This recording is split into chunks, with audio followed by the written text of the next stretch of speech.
So if you're wondering, no.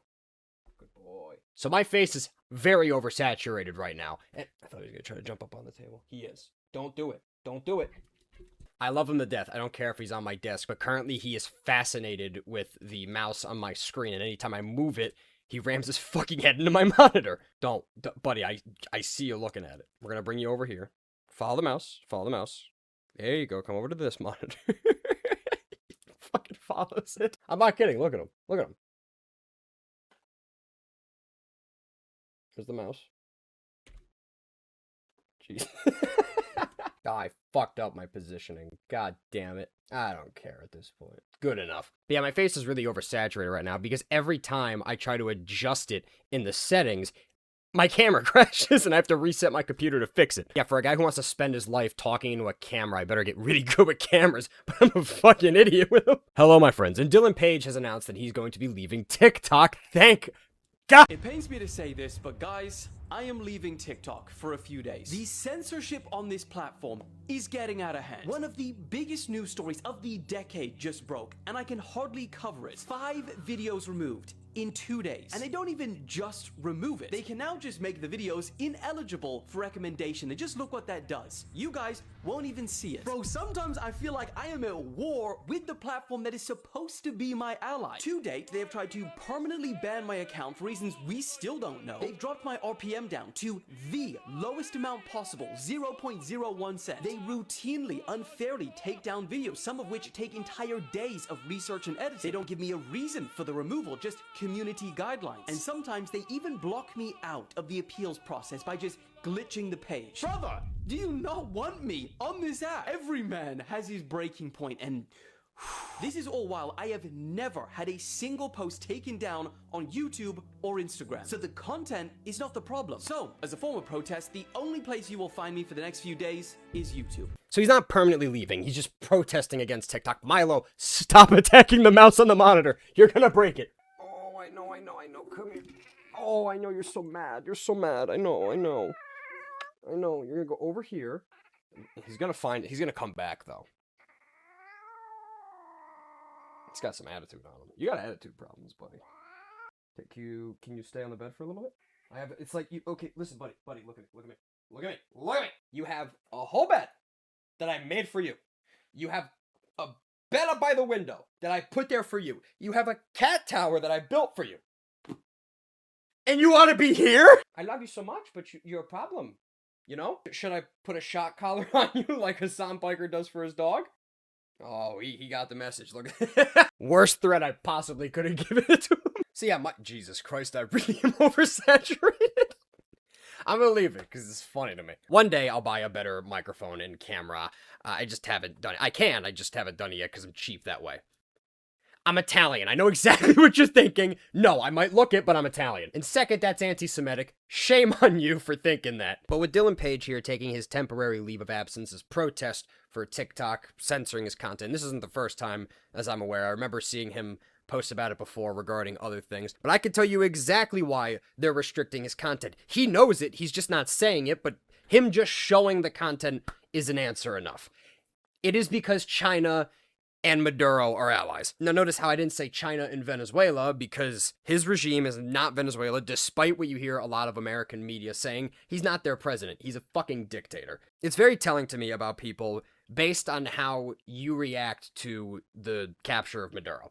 I said it in my last video. Again, the only people's opinions that truly matter on this are the Venezuelan people, and the overwhelming majority are over fucking joyed that we did that. They are well aware of our ulterior motives. They are well aware we're gonna take advantage of them for oil and all of their natural resources. They're well aware of that. But the deal they're gonna get with us is leagues better than the one that they have been getting for the past 25 years under Chavez and Maduro. Venezuela should be a leading oil producer, but they're not, and it's because of the regime. They did say they were gonna make a deal with us in October 2025, but likely it wasn't gonna fucking happen because they're cozied up to China, Russia, and Iran. Which is again why Dylan Page's videos regarding this matter are being censored. Which is why so many Americans, particularly left-leaning Americans, are so misinformed about this situation. They're aware that Maduro isn't a great guy, but they're not aware fully to the scope. It does not take much time to scour the internet and find the plethora of human rights abuses by the hands of Chavez and the Maduro regime. And that's long before AI made shit more annoying. And to all the people bitching and moaning in the US about American imperialism being bad, yeah, to a degree, I agree with you, but I would much rather us than China, Russia, and Iran or any other of the world powers in the East. They do not carry remotely similar values to us here in the West. Conservatives here are liberals to them. I'm not a centrist, but I'm not a liberal and a conservative either. I hate titles. People, depending on who I talk to, some people think I'm liberal, some people think I'm conservative, because my views vary based on each situation. I look at every problem individually. I don't look at something with a conservative lens. I don't look at anything with a liberal lens. I don't look at anything with a centrist lens.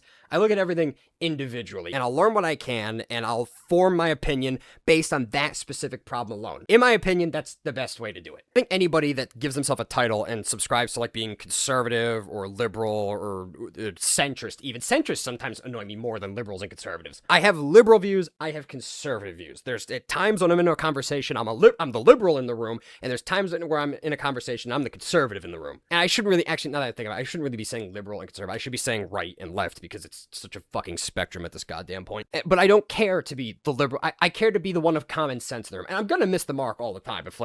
If I say something or have a belief and like everybody in the room looks at me like I'm the fucking idiot, I'll sit there and be like, I have two choices. Either I'm the fucking idiot because I'm like the odd man out, or everybody's the fucking idiot. It just depends which way my narcissism is swinging that day. But I don't like TikTok. I don't like TikTok for a lot of reasons. One, Team America all the way, baby, even though I'm well aware of how fucked up we are. I'm really against TikTok. I have an account, barely fucking use it, and I think I uninstalled it. I don't know. But it is a data collector, like all the social media apps. Every social media app is sifting through all your data and just figuring everything out it can about you to just sell shit. Not only selling you shit, but selling your data to whoever else. But I would much rather be getting scammed and fucked over by Americans than by the Chinese. When I say that, not the Chinese people, a lot of them really don't love their government either, mainly because they don't really have a choice. I'm talking specifically about the government. I don't want, and I really hope my oversaturated face is not too distracting, but I got a team, and at the end of the day,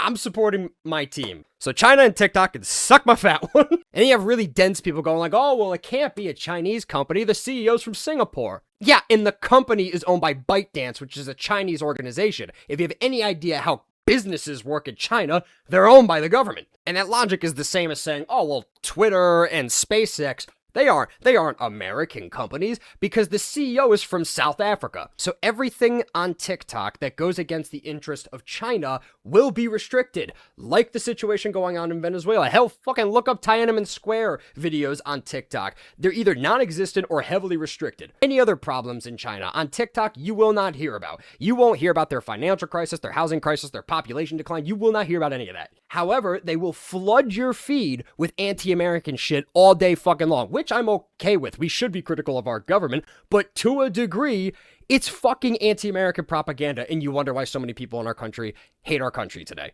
I get hating your government, but there's a difference between hating your government and loving your country, and there's too many people that are being convinced to hate their country. That's how a country dies. That is how, I don't know, starvation happens. That's how famines happen, war, civil war, death, destruction, all that shit. Hell, Trump could like run for a third term and just take over the country in a military dictatorship after 2028, and I would still wave that flag over my bed because it has nothing to do with our government, it has everything to do with our country. It's what it's supposed to be and what I believe it stands for. I hope Dylan Page and other creators decide to just protest, boycott TikTok more often, because there should be zero censorship on all social media platforms to talk about anything. Actually, what China does in their own country, they censor TikTok. It's not even called TikTok. It's called something fucking else. They heavily restrict all the content within China on their version of the app, and it's pretty much just stuff like STEM and intellectual stuff, pushing learning and education and all that shit. Meanwhile, we're getting Italian brain run through 7 and fucking girls stripping and guys acting like fucking idiots in the streets, and people just send them a shit ton of goddamn money. They use their app to educate people to become a generation of leaders, critical thinkers, engineers, workers, obedient workers, mind you, at that. Meanwhile, they're pushing content our way that turns us into babbling fucking idiots. Sorry for the rant here, but that's just how my fucking brain works when I actually just let it go, and I think I'm just gonna do that more often. But this isn't the watershed moment for the end of TikTok. Far from it. Which, you know, I got a little overhyped there. I know we're also doing this deal with American companies to do like a joint thing with China's companies so that we could have like joint ownership over our version of TikTok. Abso-fucking-lutely not. If there's anything that would become an absolute net negative for every human being alive on the planet, it's if China and the United States get really cozy in the tech space and the United States starts taking a little bit more after China's practices. Because China, sure as shit, is not going to be taking after our practices. If anything, the United States is going to be taking after their practices and trying to control their population here a hell of a lot more than they already try. I just got back from the gym. That's why my hair is scrappy. And no, I didn't fix the saturation problem. I just wanted to add that there's this wealthy American entrepreneur named Neville Roy Singham. And he moved to China after selling his like tech company. It's like called ThoughtWorks. And there's been investigations, particularly from George Washington University, that have proven that he has indirectly funded through shell companies, organizations in the U.S. that organize protests. Organizations like the People's Forum and the Answer Coalition that organize anti-U.S., anti-American, pro-communist, pro-socialist protest. I just want to point out the irony of a rich tech guy who's worth like $700 million fucking dollars. Fucking irony of a guy who has taken advantage of capitalism to its most extreme, and now he moved to China and he's pro-socialist.